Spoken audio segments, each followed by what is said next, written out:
But looking at the side of Candy comebacks here, of course, Terizla as well as the Harith will be that sort of core end. We're seeing whether or not can Kufra be playing into its great effect, where we talk about Tyrant's Rage and the bouncing ball being so disruptive, and I think that he definitely will be able to reach great lengths to actually catch out that Valier, but it's about that follow-up that comes right after. Truly, it really is about the follow-up. Like, he can set it up for like a good 2 to 3 seconds, but after that, if nobody follows up, he's kind of on his own. And coming with the bans, Leomort as well as the Masha, all right, fair enough, it's understandable. Get rid of a super safe pick and get rid of, you know, a split pusher. This might revert Axis to, you know, maybe even picking up a Hayabusa, or maybe a Hayabusa for Candy Comeback if they wanted to. Definitely a lot of options right outside of their minds for the time being. Of course, a lot of discussions being pulled through, but, you know, not too much of a big fan of that Leomort ban, though. Like, there's still things like Akai, which is also pretty safe, but then again, Leomort skills pretty well, especially if he gets any sort of that lead. But, wow, Aldous! Now, they're definitely doubling things up with this sort of pickup here. And, you know, let's talk about Aldous for a little bit. There's also the special skin for M1 as well for Aldous, so maybe he might want to bring that up in a bit. But then again, Aldous takes a lot of time to actually skill into getting that sort of a assassin pick. And I think that the reason why they go for this is to also lock against Bruno or even that Valley that we just talked about. Yeah, I think it's one way to deal with him. I don't think it's the best way because Valier, he does have 2 charges and he has to be very, very careful towards the mid game when, you know, Aldous starts really ramping up to that 1k damage. And then once he gets into the later game, that 2k damage, like, you have to be so careful. But Axis Esports, on the other hand, they're locking in the Bruno as well as the Cho, and Cho is going to be most likely their fighter pick this time round. And it's interesting because at least he's going to be he's strong enough to oppress the Aldius. The better question is whether is Aldius going to have someone to babysit him? Most likely yes, but we're just going to have to wait and see, especially if they lock in that Gushing here from Candy Comeback. Well, I feel like they're just going in for this really risky composition where they really just want to burst out any sort of targets that they see right in front of them and just fall back. But we see that sort of a movements coming from across the map for Candy Comeback, which I feel like their positioning would be a little bit off. But if they can fix that in this game, then perhaps if they can get a couple more of that sort of great pickoffs, they might be able to get a really huge lead. And looking at that, we're having 2 revitalized for the side of Candy Comebacks. 1 arrival for Rin as well, swaps back in towards the Flicker.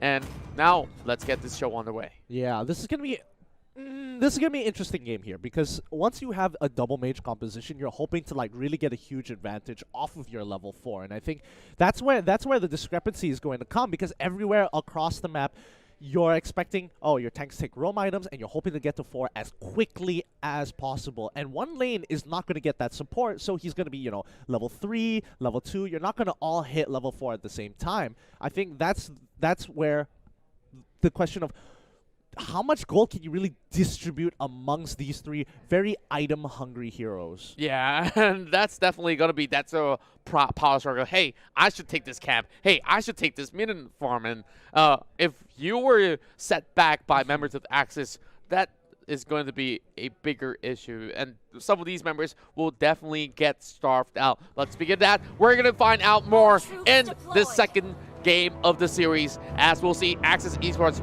trying to snatch up a total of 3 points, or can Candy come back make sure that they get at least 1 more point on the table and hit themselves into game 3. Yeah, and we can see that the lane assignments are very obvious here. Oh, Lasset already going in for a big chunk out of Norse. He already has to pop the rejuvenation as quickly as possible. Oh, 1 more hit until he goes down, and yes, he does. Evil exit. People tell me, oh, Grok's power of nature.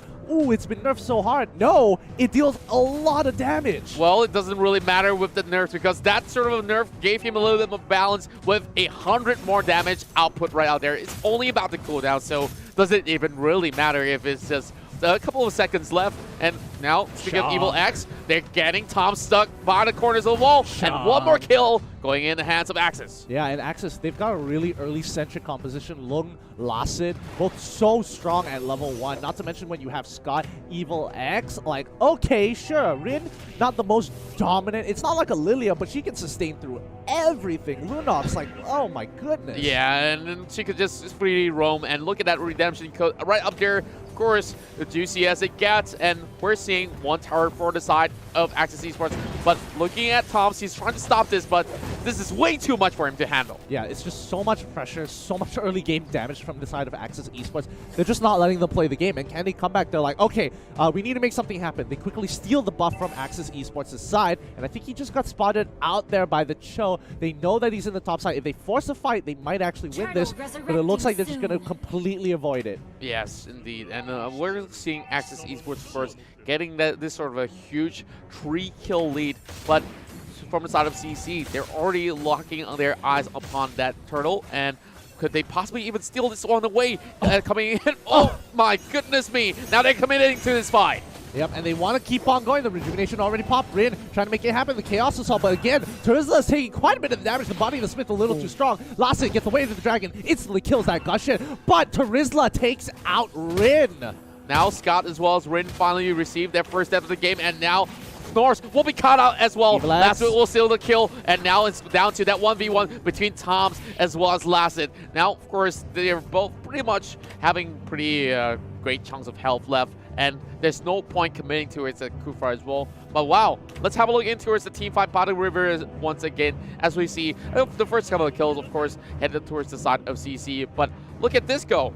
Like, with the dragon, as well as the Grok just running at you with the wall charge, there's no escape whatsoever. Yeah, and Axis was doing great. And just look here, the lower you get to Rizla, if he lands that revenge strike, it's going to deal so much more because it does missing % health damage. So he's basically going to execute you in a sense. He just walks away, lets the Grok die, trades the kills over. Terizla is doing so good so far, but is that going to be enough for Candy come back to really gain a lead here? Well, I feel like at least he's doing his best, but if it's enough, I would say that it's not really sufficient for the time being, because there's only a couple of that sort of small leads for them. While we're looking at the goal graph, it's already telling us that Axis Esports, they're already snowballing and getting their first items up, and Norse, of course, you speak of the Terizla and Evil X, just showing off for a little bit, as well as Lacid tries to finish out the kill, and yep, they're just getting turned around.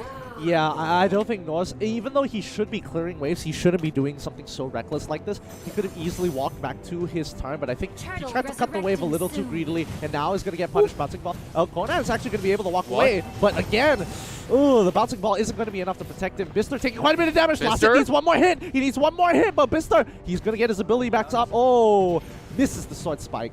Well, I felt like the Gushing definitely would be able to turn it around, but Mr. tries not to risk it. And if he ever falls back to the turret range, there's also Evil X right across. But Axis Esports putting their forces into its mid lane, trying to break it all the way open. So all the tier 1s are already off the table, and Axis Esports here looking for that turtle. And in the span of less than 5 minutes, we're seeing Axis ramp things up, and they're getting that 5,000 gold lead right after securing the turtle. Yeah, I mean, Axis Esports is running one as a 4-1 kill comp. Norse is in trouble, gets locked down by the wild charge, but he's trying to make it out. Rejuvenation isn't going to be enough. Toms is going to be the next one going down. He's trying to heal back up. He pops his own rejuvenation. Isn't going to be enough. He's able to make it. Bistler gets the back line. He kills the Valir already with an instant 1-2 punch. Shadowblade Slaughter into combo. Oh, ton MVP. One more hit. He survives a little bit more. Bistler's taking a lot of damage from the Darkening, but is that going to be enough? Tom's bouncing ball allows to pick up the Grok. Hung quickly cleans it all up, and a nice team wipe there.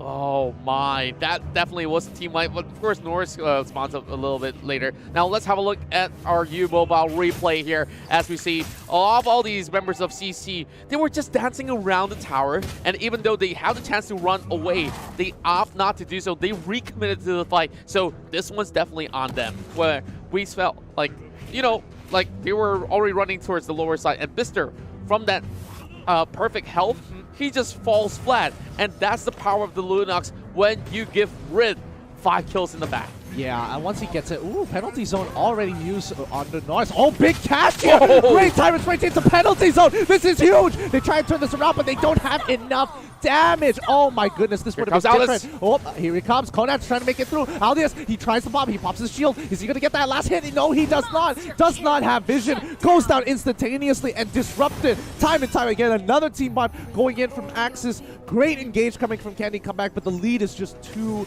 large. There's too much of a gold gap onto Axis Esports, and there's so many items, their stats, it's just too much. Unnecessary fights after another, and this is definitely a full commitment, and CC slowly falling off. And I felt like even for them to actually commit to Rin was definitely a mistake, because she still had the Order of Brilliance up, so easily she could just pop it and make sure that she's well and safe. And now Lung will be able to secure that third turtle of the game. Axis Esports now having too huge of a lead, and I don't think that they'll be throwing this game anytime soon. I would tend to disagree. I think that was like a really good engagement. They had all the abilities land on the right targets. They just didn't have the items or the damage to kind of follow up. Maybe if they did this when the gold was a little bit even, it would have been better. Whoa. Oh no. That's a little bit hard to watch, of course, and we're already seeing the penalty zone being used up from the side of members of Candy Comeback, and now Axis Esports will be breaking the doors wide open once again over in the mid lane, but it still stands for the time being. Monster kill for the Bruno. Benton MVP will fall for that double in the hands of Lung. And now one more Way of the Dragon over onto Norse, and this will be legendary for Rin as they break down the bomb side. And yep, back to that sort of fight. It was beautiful, but they did not have all these members to actually follow up. And speaking of that, that's almost a great tyrant's range to push them all the way back. But Axis Esports were too tough to bring down. And Conan is running for his life, is trying to escape. Only one tick of health left, and he does walk it out alive, but not so fortunate for the Gushin as Axis Esports tries to close things off with a bang, and Axis Esports will secure a total of 3 points by the end of day 2. Yep, strong, dominant game coming in for Axis Esports, showing that they are a class above Candy Comeback here. But again, these guys, really positive mentals all around. They are having fun. They knew there was a defeated game, but still, they are keeping themselves positive.